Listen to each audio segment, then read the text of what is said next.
그런데 2000년 전에 예수님이 이 땅에 계실 때 하나님의 백성이라고 했던 유대 백성들은 나사렛 인자 예수님을 메시아인 줄 몰랐어요. 제자들도 따랐지만 무기력하게 잡혀가실 때 다 도망갔지 않습니까? 그러니까 예수님이 이 땅에 계실 때 나사렛 인자 예수님이 하나님의 아들인 줄 아무도 몰란 겁니다. 그러면 예수님은 자신이 하나님 아버지께서 보내신 그리스도라는 것을 증명을 하셔야 돼요. 그럼 그 증명은 어떤 말씀을 해야 됩니까? 모세를 비롯해서 이스라엘의 선지자들로 말씀하신 하나님 아버지께서 선지자들로 말씀하신 율법과 선지자들의 예언과 계시 말씀대로 예수님이 나시고 자라시고 생활하셔야 되는 것이지요. 그러니까 아버지의 말씀에 예수님은 털음만큼도 다른 것을 더하거나 뺄 수가 없었던 것입니다. 왜냐하면 자기에 관한 자신이 그리스도라는 것을 증명하시는 말씀이기 때문에 예수님은 그 누구보다도 아버지의 말씀을 완전하게 지키셔야 되는 분이었어요. 따라서 예수님은 하나님의 계명을 변개할 수 없는 분입니다. 만약에 예수님이 하나님께서 말씀하신 하나님의 계명을 변개하면 자기를 부인하는 것이 되는 것입니다. 그래서 안식일의 주인이라 하신 예수님은 안식일을 그 누구보다도 확실하게 지키셔야 됐고 수호하셔야 됐어요. 왜냐? 자기에 관한 말씀이기 때문이에요. 여러분 안녕하십니까? 여러분 안녕하세요. 저는 바로 옆에 있는 십계명 회복 선교회를 섬기고 있는 이소자라고 합니다. 저는 감리교로 어려서부터 신앙생활을 하면서 장로교 합동개혁 소속 출신인데요. 매주 화요일이면 여기서 제가 믿는 예수 그리스도에 관한 복음을 전합니다. 굳이 이렇게 겨울에 길거리에 나와서 외치는 것은 제가 성경으로 깨달은 바 전하려고 하니까 오늘날 이 SNS의 그 정보 홍수 시대 아닙니까? 사람들은 자기가 듣고 싶어 하는 것만 듣고, 그래서 우리가 살아가면서 꼭 알아야 되는 그 진실과 진리에 대해서 듣지 못하는 그런 모습을 보면서 저도 그랬고, 그래서 누가 듣든 안 듣든 이렇게 길거리에 나와서 외쳐야 되겠다 하고 나왔습니다. 이제 새해 들어서 두 번째 주간이 지나가나요? 오늘 이렇게 눈이 왔는데 오늘 여러분들하고 같이 생각해 볼 주제는 하나님을 배우는 학교, 이런 주제를 가지고 새해는 성경이 증거하는 하나님의 복음, 예수 그리스도께서 전하신 진리의 복음을 우리가 잘 깨닫고 신앙하자, 이런 취지로 이렇게 나왔습니다. 기독교 여러분, 오늘 우리 사회는 천주교와 가톨릭과 개신교로 이렇게 나눠져 있고, 또 개신교는 정통교단이라고 하는 교단과 비정통 또 이단, 이렇게 수많은 교단으로 나누어져 있지 않습니까? 원인이 어디에 있는지 생각해 보셨나요? 정통이라고 하는 장로교와 감리교도 교리가 달라요. 또 신학자들이나 목사들마다 성경을 다르게 말하고 신학이 다르고, 그래서 잘 생각해 보면은 서로 다르게 말하고 그렇게 교리가 나누어져 다르고 신학을 또 다르게 말하고, 그런 것은 성경에 대한 이해가 일치하지 않다는 것이고, 그것은 곧 잘못 알고 있다는 거죠.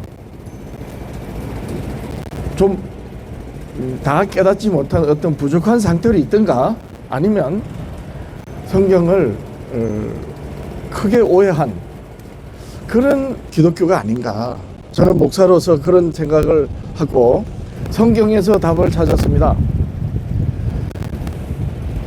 하나님께서 이 세상을 창조하시고 세상을 구원하시는 뜻을 세우셔서 아브라함 자손 이스라엘을 하나님의 제사장 나라로 하나님의 백성으로 삼으셨습니다. 그렇게 하여 모세를 비롯해서 이스라엘의 많은 선지자들로 이스라엘을 지키시고 선지자들로 말씀하신 말씀대로 이 세상에 예수님이 나셨거든요. 그런데 정작 하나님의 백성 이스라엘 유대인들은 그 예수 그리스도를 알지 못하고 배척하다가 죽였습니다. 뭘 의미합니까? 성경을 오해했다는 성경적 역사적 증거라는 것이지요. 자, 그러면 교회는 어떤가? 유대인들이 성경으로 오늘 우리가 기독교인들이 신앙하는 같은 성경이에요. 모세의 걸, 선지자의 걸. 그렇게 오신 예수 그리스도를 과연 기독교는 또 교회들은 바르게 이해하고 말하는가? 기독교인들은 성경에 의한 진리대로 신앙하는가? 그렇지 않다는 것이지요.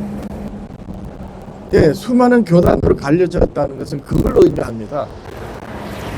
그런데 저도 한때 그랬지만은 기독교인들을 살펴보면 자신의 안전에 대해서 고민하는 분들을 못 봅니다.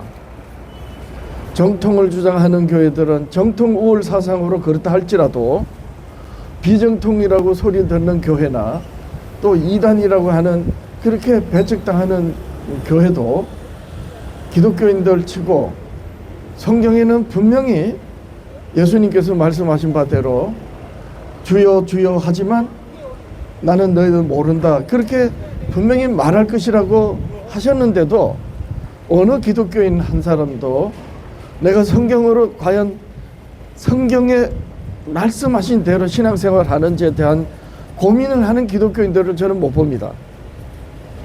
이것은 둘 중에 하나입니다. 100% 성경대로이든가. 그런데 그럴 수 없죠. 왜냐하면 수많은 교단으로 교회들이 갈렸다는 것은 성경과 일치하지 않다는 증거이고, 자, 그러면 성경과 전혀 맞지 않는데도 불구하고 문제의식이 없다는 것을 뭘 의미합니까?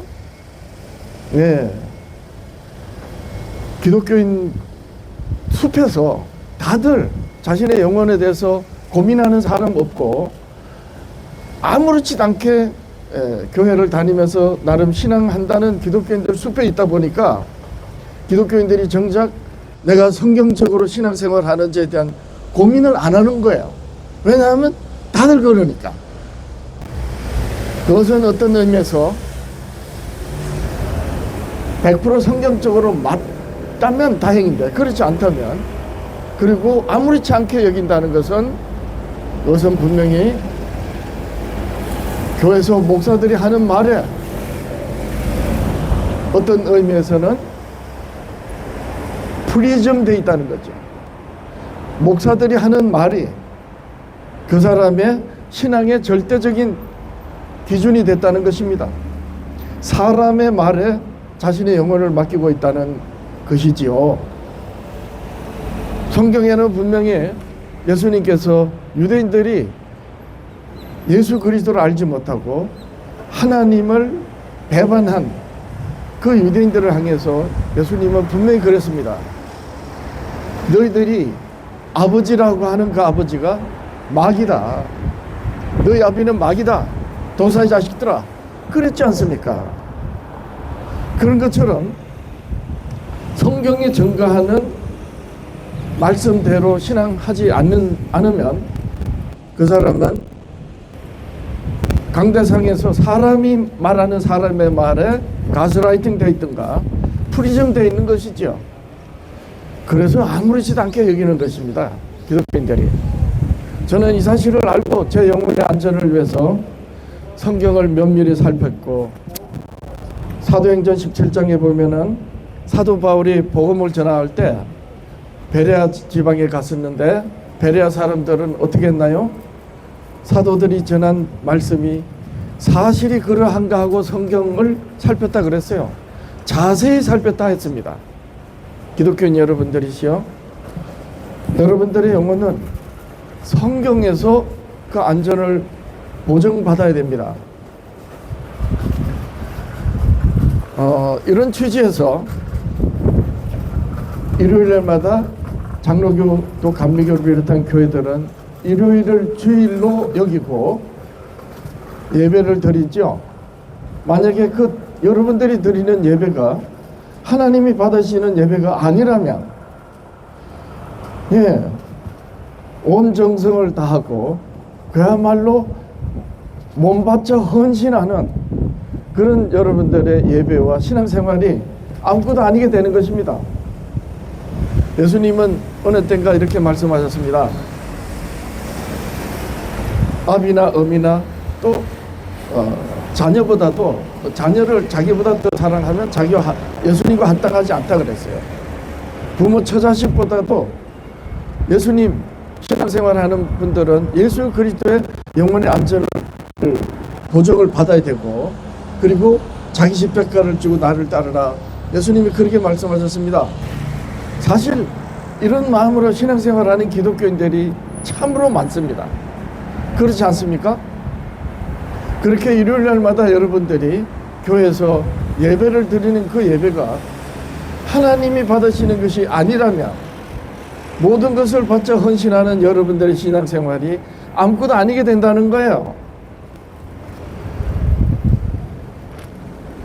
저는 가끔 이렇게 나와서 기독교인들을 향해서 바른 신앙을 해야 된다고 호소를 할 때 제가 전하는 소리가 좀 험하고 또 아주 불쾌한 그런 내용도 있어가지고 좀 이왕이면 하나님의 말씀을 전할 때 사람들이 듣고 은혜가 되는 그런 말을 왜 안 하고 왜 듣기 싫은 말을 자꾸 하느냐, 그렇게 말을 합니다. 가져가셔도 돼요. 아이고, 이게 어디서 발행된 거예요? 저는 이단 교단에서 발행한 건 아니죠. 여기저기서 주는 대로 제가 읽어보고 맞으면은 하고 나누는 겁니다. 네, 감사합니다. 네. 이거는 제가 썼는데요. 하나. 이거 성령의 열매 9가지 제가.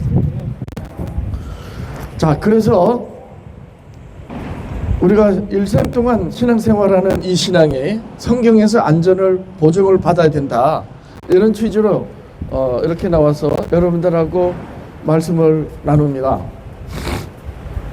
자, 일요일날마다 여러분들이 예배하는 그 예배가 하나님이 받으시는 예배가 아니라면 그만큼 허망한 것이 어디 있겠습니까? 그래서 오늘은 과연 하나님이 받으시는 예배가 어떤 예배인지 말씀을 같이 들었으면 하는 것입니다. 성경에는 어떻게 말씀하는가? 하나님께서 유대인들이 바벨론의 포로로 있을 때, 생활할 때 다니엘 선지자로 이렇게 말씀하셨습니다. 다니엘서에 보면은 바벨론, 페르시아, 헬라, 로마 제국을 짐승이라고 표현하면서 넷째 짐승의 나라가 될 때에 거기에서 예수 그리스도로 말미암아 세워지는 교회를 배도하는 그런 배도한 교회가 나올 걸 예언하셔서요. 그리고 성경대로 표현하면은 넷째 짐승에서 나오는 10뿔 가운데 작은 뿔이라 그랬어요. 이 뿔은 우두머리를 의미해서 넷째 짐승 로마 제국에서 나오는 10뿔은 로마 제국의 열국들을 말하는 거예요. 여러 나라들이 있었지 않습니까? 로마 황제 권세 아래. 그 가운데서 작은 뿔이 나오는데 하나님을 대적하고 성도들을 핍박할 것이라고 그랬습니다. 그러니까 종교국가라는 것이지요. 그리고 그 작은 뿔 종교국가가 하나님의 때와 법을 변개하리라 그러셨습니다. 예수님이 오시기 전에 수백 년 전에 예언하셨는데 이제 예수님이 이 땅에 오셔서 사도들로 예수님을 따르는 제자들로 교회를 세우시고 난 다음에 이제 교회 시대가 시작됐습니다. 이렇게 하여 사도들이 1세기 말에 다 순교하거나 이제 잠들고 이제 본격적으로 사도 시대가 지나서 소위 말하면 속사도 시대 또는 교부 시대가 됩니다. 그렇게 교부 시대가 지나고 이제 4세기에 로마 제국의 가장 강력했던 황제 콘스탄틴 황제 시대에 마침내 이 교회가 그동안 로마 제국이 무수히 많은 핍박을 했는데 콘스탄틴 황제로 인해서 기독교가 로마 제국 시대에 공인됩니다. 이렇게 하여 사실은 이 부분에 대해서는 교회가 배도하는 그런 어떤 배도의 길을 가게 되는데, 그렇게 로마 제국에서 이제 다시 다니엘서 성경의 예언대로 작은 뿔이라고 하는 종교국가가 나옵니다. 가톨릭입니다. 저는 가톨릭을 비난하려고 하는 게 아니에요. 성경에 있는 대로 저는 말씀을 여러분들한테 들려드리고 제가 깨달은 바를 나누는 것입니다. 이렇게 하여 작은 뿔로 지칭된 로마 제국 넷째 짐승에서 나온 작은 뿔 종교국가가 다니엘 선지자로 예언하신 대로 하나님의 계명을 변개했습니다. 때와 법을 변개하리라고 예언하신 그대로 바꾼 거예요. 이렇게 하여 성경에는 분명히 하나님이 이스라엘과 맺으신 언약의 열 말씀, 소위 십계명인데 십계명을 로마 가톨릭은 가톨릭 계명으로 바꿨습니다. 어떻게 바꿨는가? 둘째 계명을 없앴습니다. 우상을 숭배하지 마라. 가톨릭은 수많은 성상 숭배를 하지 않습니까? 그래서 둘째 계명을 빼버리고, 그러면 10계명 중에서 9계명이 되니까 10번째 계명을 둘로 나눕니다. 이렇게 해서 10계명, 10계명으로 이제 맞추는 거예요. 그런데 뭘 없애는가? 때를 없앤 거예요. 하나님이 다니엘 선지자로 때와 법을 변개하리라고 하신 말씀대로 계명을 변개함으로 법을 변개했고, 때는 날짜가 아닙니까? 일시. 그래서 언약의 열 말씀 넷째 말씀에 이 안식일을 기억하여 거룩하게 지키라고 하신 그 안식일 계명을 뺐습니다. 아예 없애버렸어요. 없애고 일요일 주일을 세웠던 것입니다. 왜 가톨릭이 로마 제국에서 나온 작은 뿔 가톨릭이 안식일을 없애고 일요일 주일을 세웠느냐? 바로 이 로마 제국은 이 정치 군사적인 그 세력으로는 이 로마 제국의 강력한 권력을 가지고 있었지만, 사실은 로마 시대의 학문이라든가 철학은 거전나라 헬라 제국 헬라 철학을 가지고 있었어요. 그래서 이 로마 제국은 헬라 사상을 뿌리에 두고 헬라 제국은 결국 바벨론의 종교적인 뿌리를 둬가지고 태양을 숭배했습니다.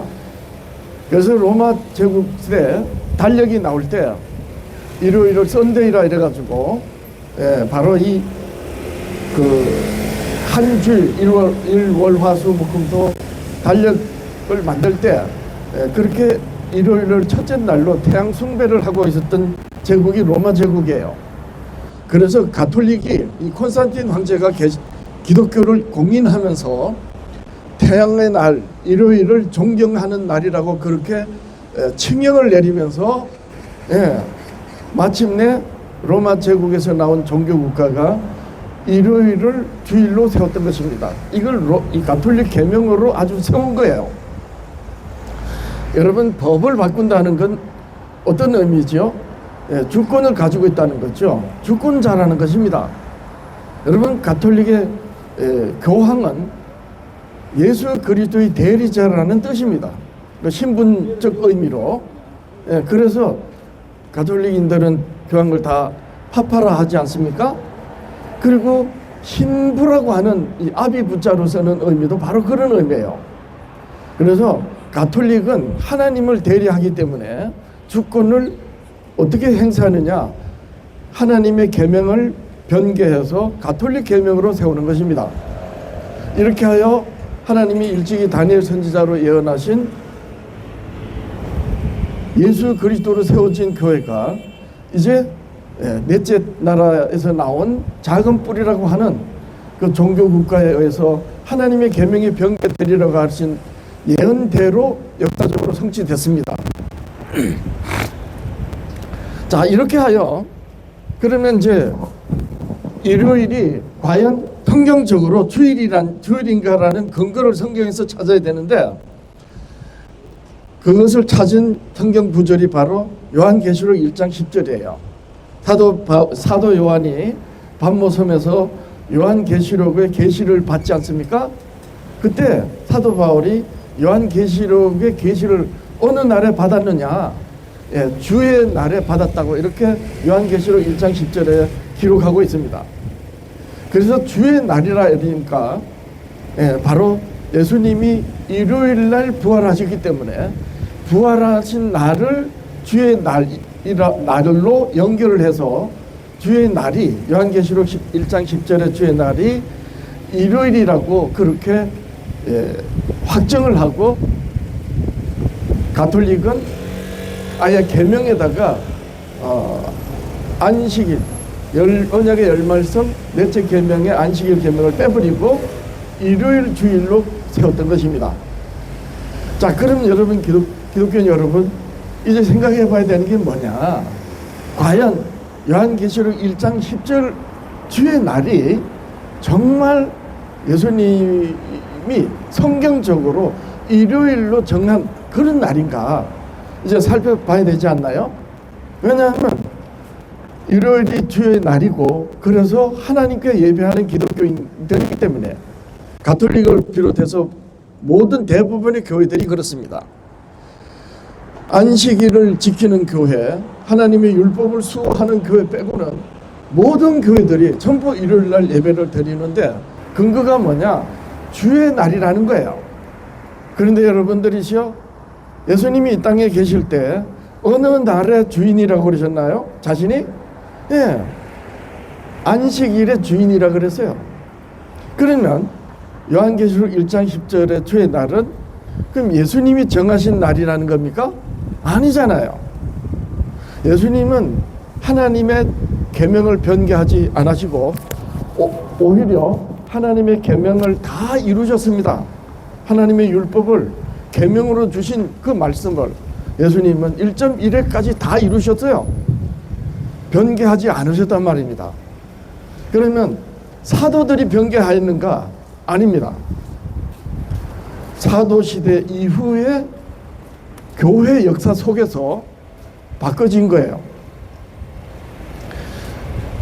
상식적으로 생각해서 만약에 주의 날이 일요일이라면 그는 누가 바꿀 수 있죠?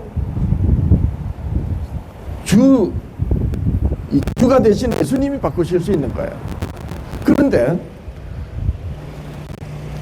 요한복음 12장 51절인가요? 그 마지막 장에 가보면 예수님은 뭐라고 말씀하시느냐? 나는 내 스스로 말을 하지 않는다. 나는 자유로 말하지 않고 아버지께서 이르신 말씀만 한다 그랬어요. 아버지의 이르신 말씀이 영생인 줄 아노라. 그러니까 예수님은 자기 말씀을 안 하신 겁니다. 그리고 성령께서도 스스로 말하지 않는다고 그랬어요. 예수님이 말씀하시기를 내가 아버지께로 가면 보혜사를 보낼 텐데 그가 오면 자의로 말하지 않고 스스로 말하지 않고 들은 바를 말씀한다 그랬습니다. 내 것을 가지고 이루겠습니다. 그러니까 성령도 자기 말을 하지 않으시는 거예요. 예수님도 자기 말씀은 안 하시는 거예요. 누구 말만 하신다? 아버지께서 이르신 말씀만 한다 그랬습니다. 성경 어디에 하나님 아버지께서 계명을 바꿨다는 말씀이 있습니까? 없습니다. 예수님이 일요일 날 부활하셨다 그래서 그날을 특별하게 여겨서 기념한다는 것은 예수님이 그렇게 말씀하시지도 않았지만 뭐 그럴 수 있다고 여길 수 있어요. 왜냐하면 사망 권세를 이긴 예수님이고 그날이 일요일이니까. 그래서 일요일을 특별하게 뭐 여길 수도 있습니다. 뭐 성경엔 없지만. 그렇다고 해서 하나님이 정하신, 예수님도 성령께서도 자기 말을 하시지 않고 아버지께서 이르신 말씀만 하고 아버지의 말씀을 다 이루신 예수님이고 성령이신데 어떻게 계명이 바꿔질 수 있습니까? 있을 수가 없는 거예요. 예수님 자신도 계명을 바꿀 수 없었던 분입니다. 왜 그런가 하면, 여러분, 나사렛 인자 예수님이, 오늘날 기독교인들은 누구나 다 나사렛 인자 예수, 목수, 구주 예수 그리스도라고 다 믿습니다. 그런데 2000년 전에 예수님이 이 땅에 계실 때 하나님의 백성이라고 했던 유대 백성들은 나사렛 인자 예수님을 메시아인 줄 몰랐어요. 제자들도 따랐지만 무기력하게 잡혀가실 때 다 도망갔지 않습니까? 그러니까 예수님이 이 땅에 계실 때 나사렛 인자 예수님이 하나님의 아들인 줄 아무도 몰랐던 겁니다. 그러면 예수님은 자신이 하나님 아버지께서 보내신 그리스도라는 것을 증명을 하셔야 돼요. 그럼 그 증명은 어떤 말씀을 해야 됩니까? 모세를 비롯해서 이스라엘의 선지자들로 말씀하신, 하나님 아버지께서 선지자들로 말씀하신 율법과 선지자들의 예언과 계시 말씀대로 예수님이 나시고 자라시고 생활하셔야 되는 것이지요. 그러니까 아버지의 말씀에 예수님은 털럭만큼도 다른 것을 더하거나 뺄 수가 없었던 것입니다. 왜냐하면 자기에 관한, 자신이 그리스도라는 것을 증명하시는 말씀이기 때문에 예수님은 그 누구보다도 아버지의 말씀을 완전하게 지키셔야 되는 분이었어요. 따라서 예수님은 하나님의 계명을 변개할 수 없는 분입니다. 만약에 예수님이 하나님께서 말씀하신 하나님의 계명을 변개하면 자기를 부인하는 것이 되는 것입니다. 그래서 안식일의 주인이라 하신 예수님은 안식일을 그 누구보다도 확실하게 지키셔야 됐고 수호하셔야 됐어요. 왜냐? 자기에 관한 말씀이기 때문이에요.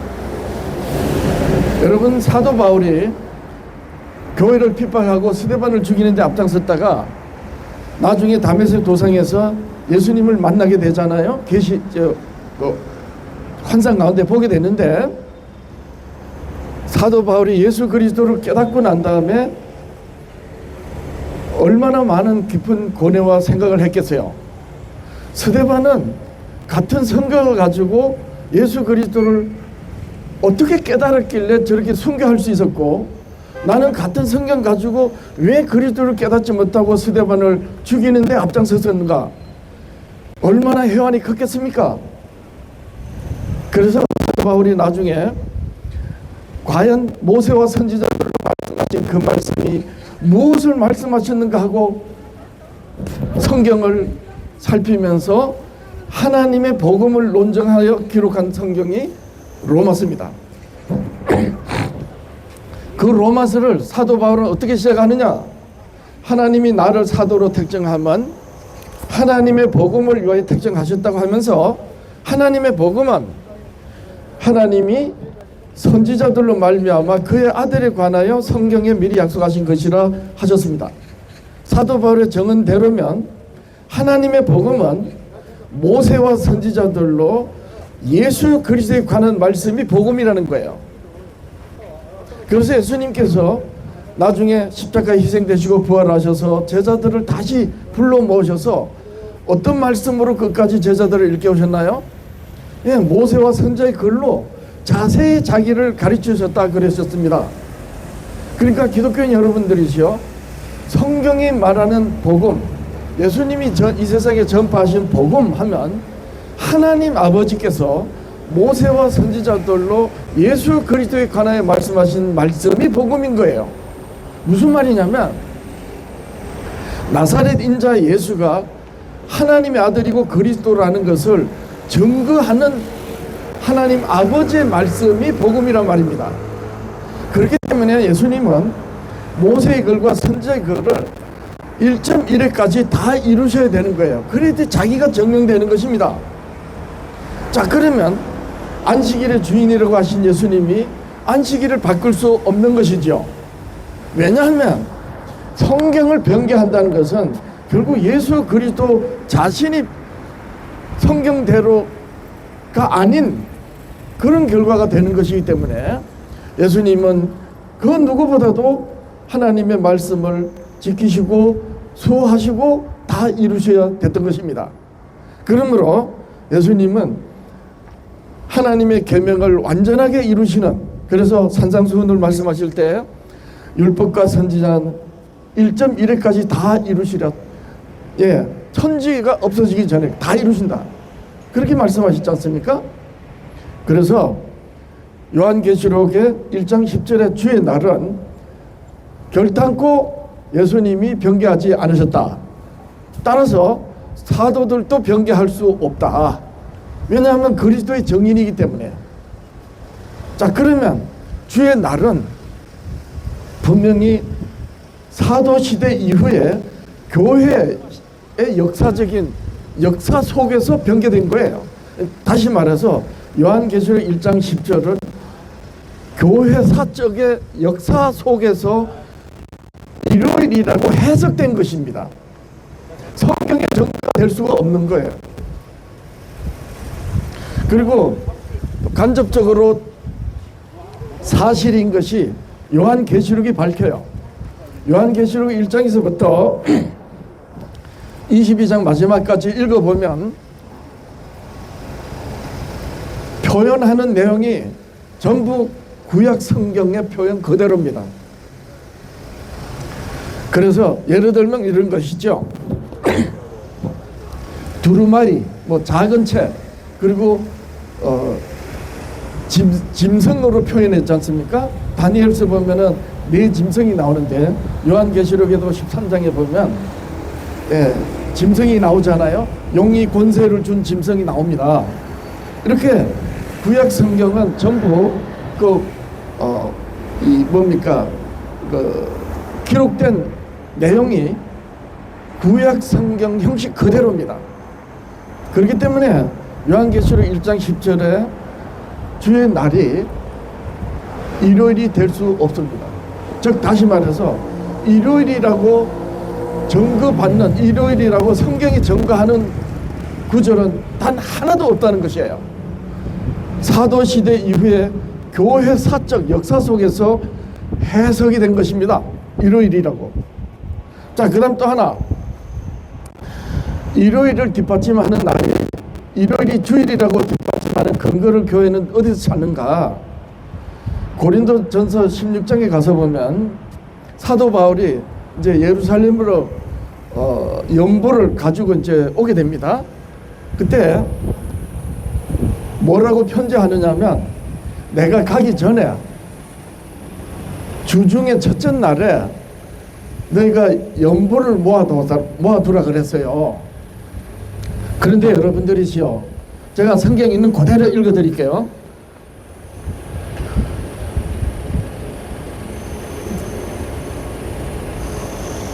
고린도전서 16장 1절부터 읽습니다. 이제 성도들을 위한 모금에 관하여는, 자, 이거 흠정역이고 개역 한글 성경은 이렇습니다. 성도들을 위하는 연보에 대하여는 내가 갈라디아 교회들에게 명한 것 같이 너희도 그렇게 하라. 매 주일 첫째 날에 너희 각 사람이 이익을 얻는 대로 저축하여 두어서 내가 갈 때 연보를 하지 않게 하라. 미리 하라는 거예요. 자, 매주의 첫날 일요일입니다. 너희 각 사람이 이익을 얻는 대로 저축하여 두어서 내가 갈 때 연보를 하려고 하지 마라. 미리 저축해 놓으라는 거예요. 근데 왜 매주의 첫째 날에 연보를 모아라는 이 고린도전서 16장 1절 2절 말씀을 일요일 주일의 근거라고 하느냐? 바로 이 연보라는 말 때문이에요.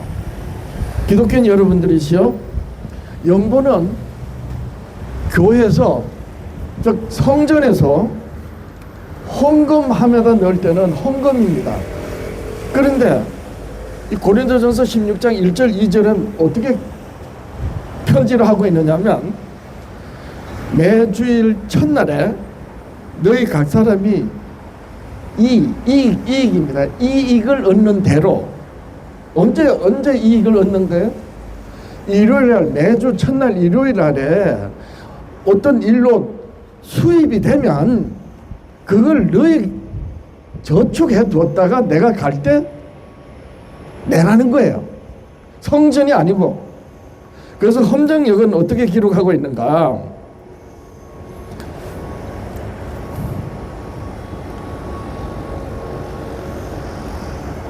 주의 첫날에 너희 각 사람이 하나님께서 너희를 형통하게 하신 대로 자기 곁에 모아두라. 자기 곁에 모아두어 내가 갈 때 모은 일이 없게 하라. 여러분, 헌금이 아니라니까요. 매주일 첫날에 이익을 얻는 것을 자기 곁에, 각 사람이 이익을 자기 곁에 모아두었다가 사도 바울이 온다, 그때 내라는 것입니다. 그런데 목적이 뭐냐? 1절에 성도들을 위한 모금입니다.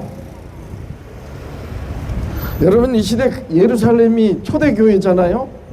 사도들로 세워진 처음 교회예요. 그 사도시대 이때 초대교회가 여러 가지 경제적으로나 어려움이 있었습니다. 그래서 사도 바울이 이걸 알고 자신이 그동안 1차, 2차, 3차 전도 여행을 하면서 세워진 이방 조석들에게 세워진 교회들에게 편지를 해서 모교, 예루살렘 교회를 돕자, 이렇게 하여 성도들을 돕는 모금을 한 것입니다. 이것이 고린도전서 1장 16장 1절 2절 말씀이에요. 교회에다가 헌금한 게 아니고 매주일 첫날에 이익을 얻는 대로 자기 곁에 모아두었다가 내가 가면 그때 내라는 것입니다. 근데 이 연보라고 하는 이 의미를 오해해가지고 전부 일요일날 성전에서 예배하면서 헌금한 걸로 이렇게 오해를 한 것입니다. 자, 왜 이렇게 오해를 했느냐? 여러분, 가난한 과부가 성전에서 헌금함에다가 두렙돈 헌금함 연보하는 것을 예수님이 보시고 칭찬하신 기록이 있어요. 그것은 가난한 과부가 두렙돈을 헌금함에다가 연보하는 것은 헌금입니다. 왜냐하면 성전에서 헌금함에 연보를 한 거거든요. 근데 이 고린도전서 16장 1절 2절 말씀은 성도들을 위하는 모금을 목적으로 매 주일 첫날에 너희들이 어떤 일을 해서 수입이 되거든, 이익이 되거든, 그걸 모아두었다, 너희 곁에 모아두었다가 내라, 이런 얘기예요. 성전이 아니고 헌금도 아니고. 따라서 가장 강력하게 일요일을 주의 날이라고 증거라고 하는 그런 성경적 구절 두 구절이 전혀 근거가 되지 않는다는 것입니다.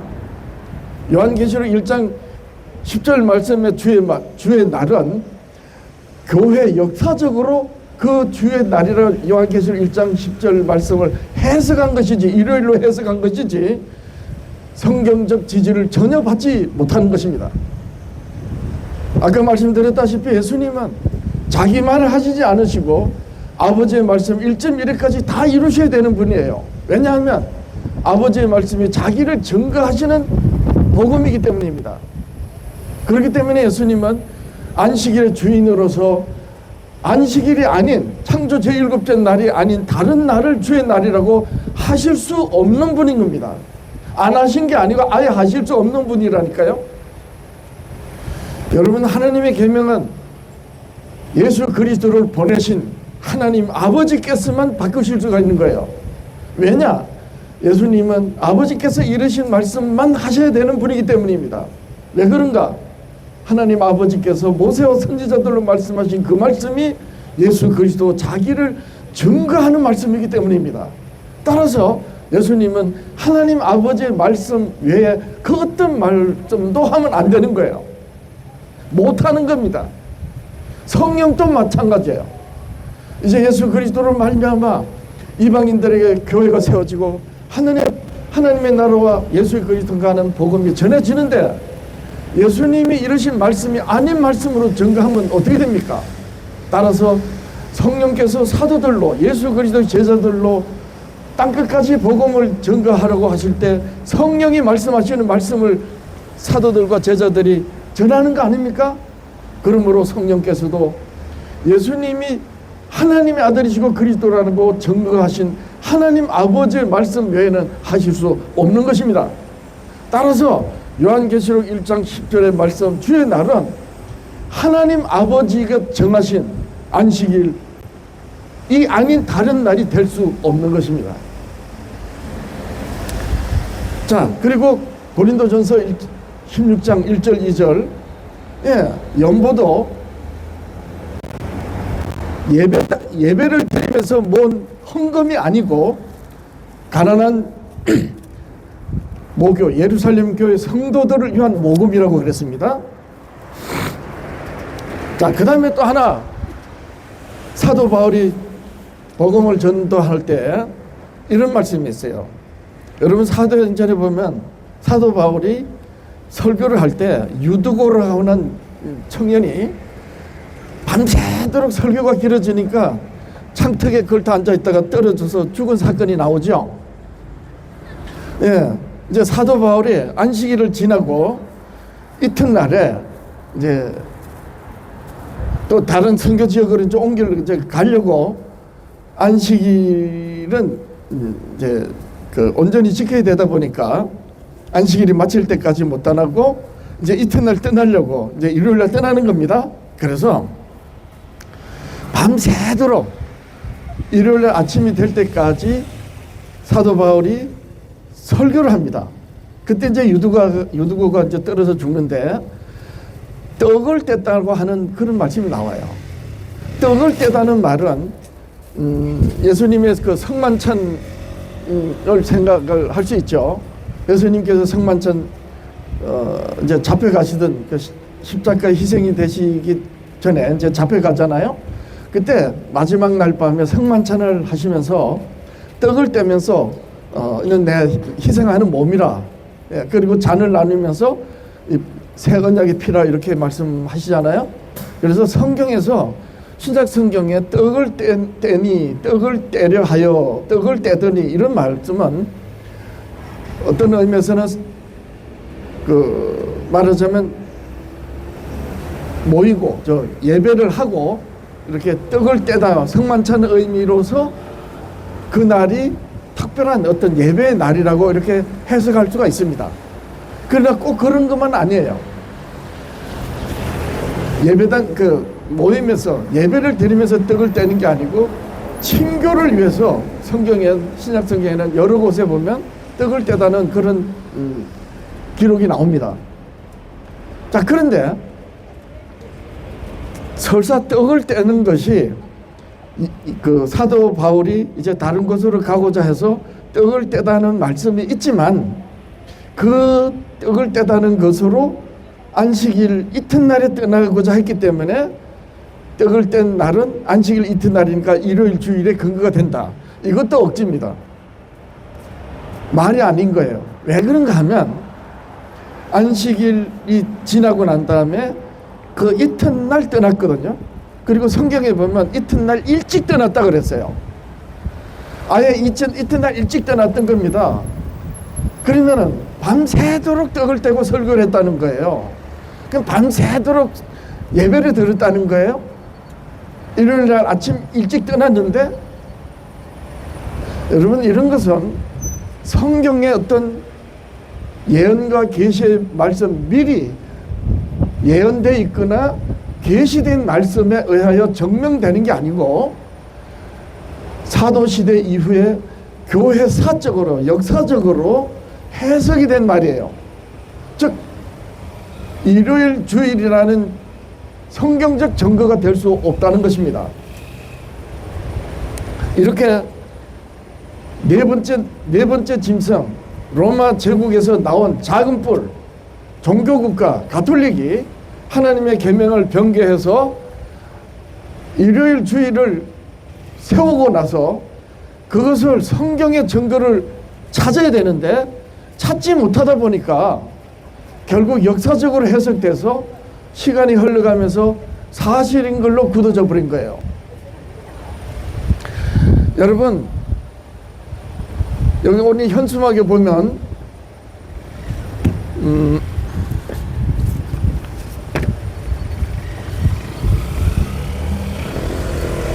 개신교의 흑역사, 가톨릭의 개신교 조롱이라고 하는 이런 타이틀을 제가 이 현수막에다가 걸었습니다. 바로 이 소책자 조만한 이 손바닥만한 이 책에 나오는 내용이거든요.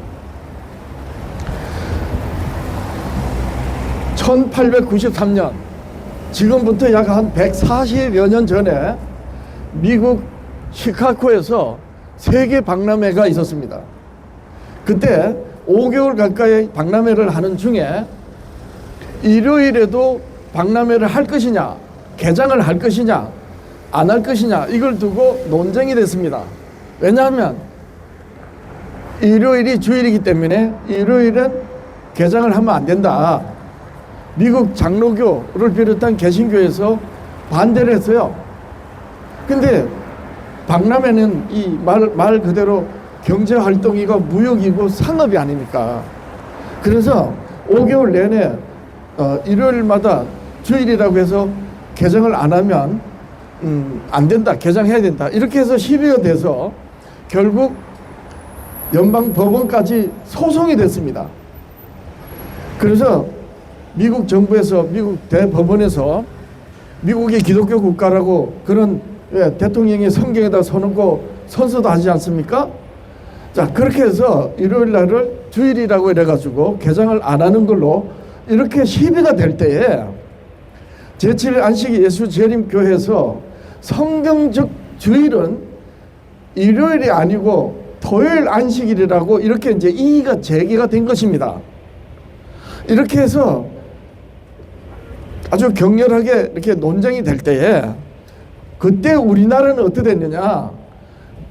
불과 8년 전에, 1893년 8년 전에 언더우드 목사님, 장로교의 언더우드 목사님이 들어오고 감리교의 알판젤러 목사님이 들어온 거예요.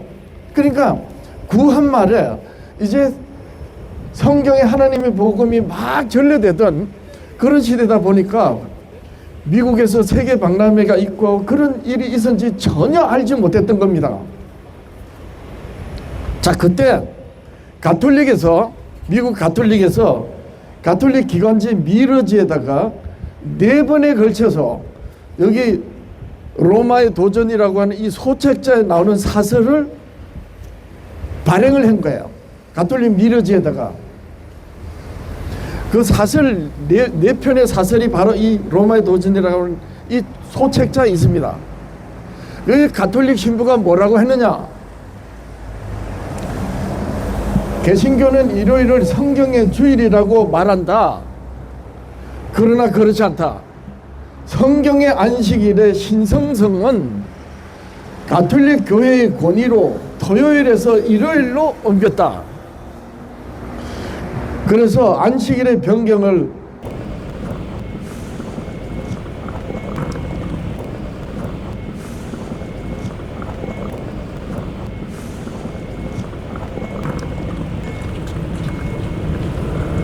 이렇게 밝혔어요. 사실 여러분, 이 가톨릭이 교회 권위로 토요일에서 일요일로 옮긴 것은 성경 저 어디에도 없고 오히려 다니엘 선지자로 때와 법을 변개하리라는 그 말씀을 이루어진 그 말씀대로인 거예요. 이걸 가톨릭에서 밝힌 것입니다. 그렇기 때문에 제가 개신교의 흑역사, 가톨릭의 개신교 조롱이라고 이렇게 했던 거예요. 왜 그런가? 지금도 세계 선교 대국 하면 미국이잖아요. 군사, 경제, 정치 모든 걸 다 가톨릭이 그런 미국을 요한계시록 13장에 보면 나옵니다. 땅에서 나온 두 뿔이 있는 새끼양 같은 그런 짐승으로 표현한 그 미국인데, 어쨌든 간에 그 미국 가톨릭 신부가 일요일은 가톨릭이 정했다, 이렇게 밝힌 거예요. 이건 뭘 의미하느냐?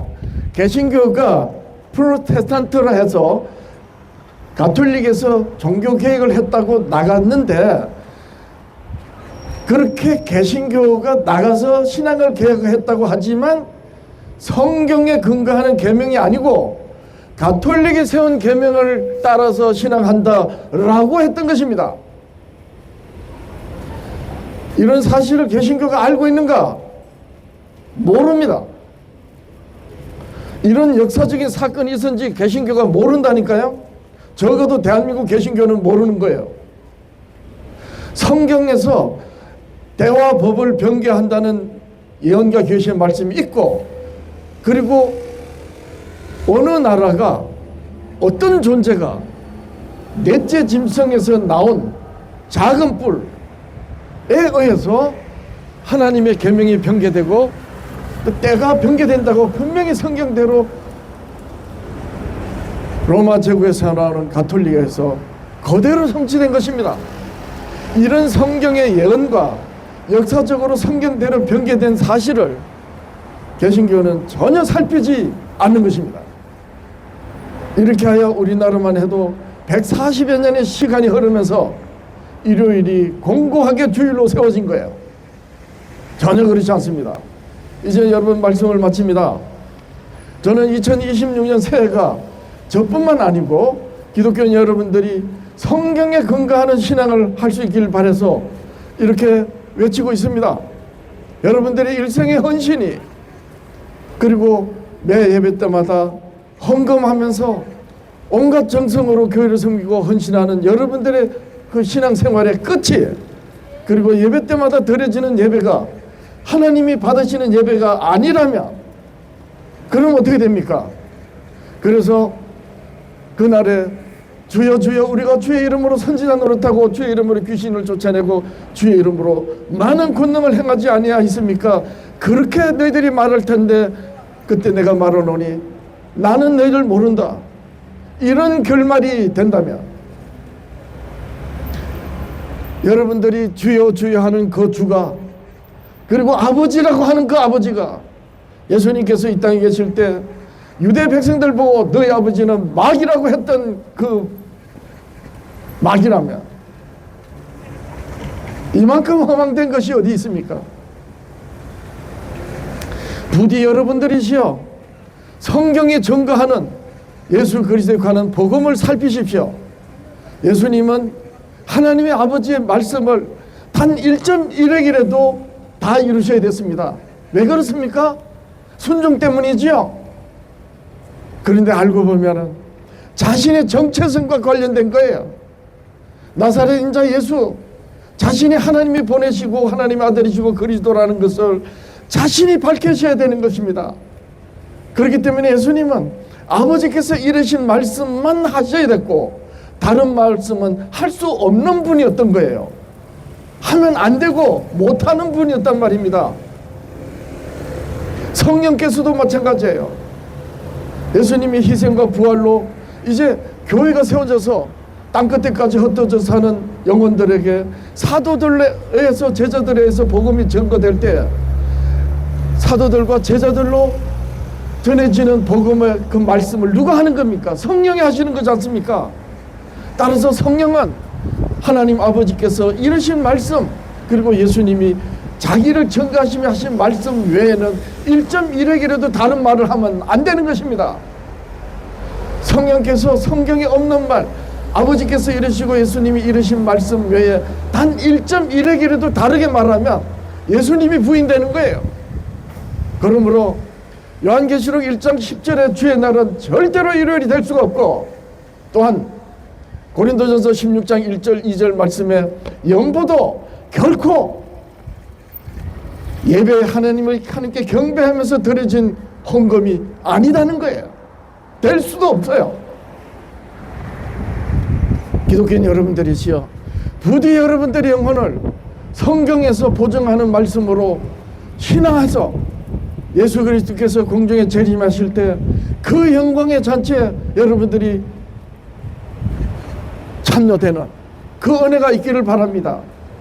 저는 이 사실을 알고 감리교로 자라서 장로교 목사가 돼서 평생 일요일날 예배드렸는데 버려버리고 오직 성경의 계시와 예언된 말씀대로 하나님 아버지께서 예수 그리스도에 대하여 증언하신 그 말씀대로, 그래서 예수님께서 요한복음 5장 37절로 나를 보내신 아버지께서 나를 친히 증언하셨다 하셨습니다.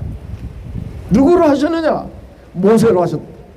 모세를 믿어서 곧 나를 믿어서려니 그의 글도 믿지 않으니 어찌 나를 믿겠느냐? 요한복음 5장 마지막 절입니다. 따라서 사도 바울이 하나님의 복음은 하나님이 선지자들로 그의 아들에 관하여 성경에 미리 약속하셨다. 로마서 1장 1절 2절 말씀대로 예수님은 성령께서는 1.1핵도 하나님의 말씀을 변개하실 수 없고, 따라서 안식일의 주인으로서 주의 날은 누구보다도 하나님의 계명대로 창조 제7째 날의 날을 예수님께서는 지키셔야 됐고, 이거는 예수님이 하실 수 있는 게 아니에요. 예수님이 하나님이시지만 인자 우리와 같은 분이었어요. 따라서 나사렛 촌동네 정직하다고 소리 들었던 제자 중에 나다니엘도 빌립이 내가 주님을 만났다 가자 했을 때 나사렛에 그 무슨 선한 것이 나겠냐고 정직했던 나다니엘도 그랬어요. 그럴 정도로 예수님은 그 시대에 비웃음 당하고 미쳤다 소리 들었고 귀신 들렸다 소리 들었습니다. 이런 현실 가운데서 예수님은 자신이 하나님이 보내신 분이고 그리스도라는 것을 증명하셔야 되는데, 그것을 곧 바로 모세와 선지자들로 하나님이 말씀하신 하나님의 복음이었던 거예요. 따라서 예수님은 절대로 하나님 아버지의 말씀 외에는 다른 말씀을 하실 수 없었던 것입니다.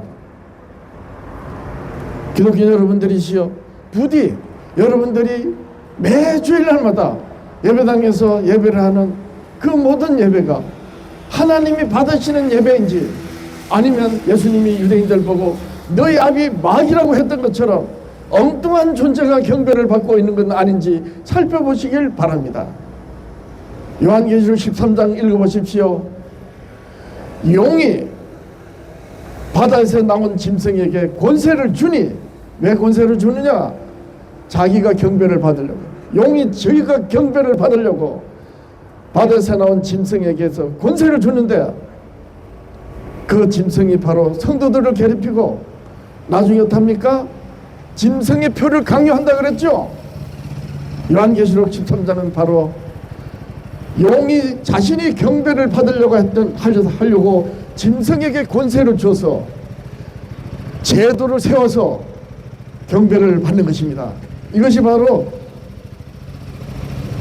콘스탄틴 황제에 의해서 역사적으로 마지막 때 이루어진 가시적인 계시가 역사 속에서 나타났고, 마침내 전 세계적으로 용이 권세를 받으려고 각 나라의 제도로 정치적으로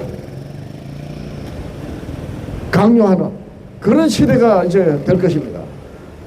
이제 앞으로는 하나님께 경배하느냐, 성경대로 하나님께 경배하느냐, 아니면 역사적으로 변개된 가톨릭이 세운 계명을 따라 경배하느냐, 어느 길을 어느 날에 하나님께 경배하느냐에 따라서 큰 환란의 시대가 올 것입니다. 성도의 인내를 다하는 여러분들이 되시기 위해서 하나님의 계명을 지키시는, 그래서 예수 믿음의 증거를 가지는 기독교 여러분들이 되셔야 되는 것입니다. 저는 이 사실을 알고 장로교에서 나와가지고 저기 140여 년 된 통합적을 대표하는 연동교회 앞에서, 그리고 바로 앞에 한국 개신교 100주년 기념관 앞에서, 한국 기독교 총연합회 한기총 앞에서 이렇게 외치는 것입니다.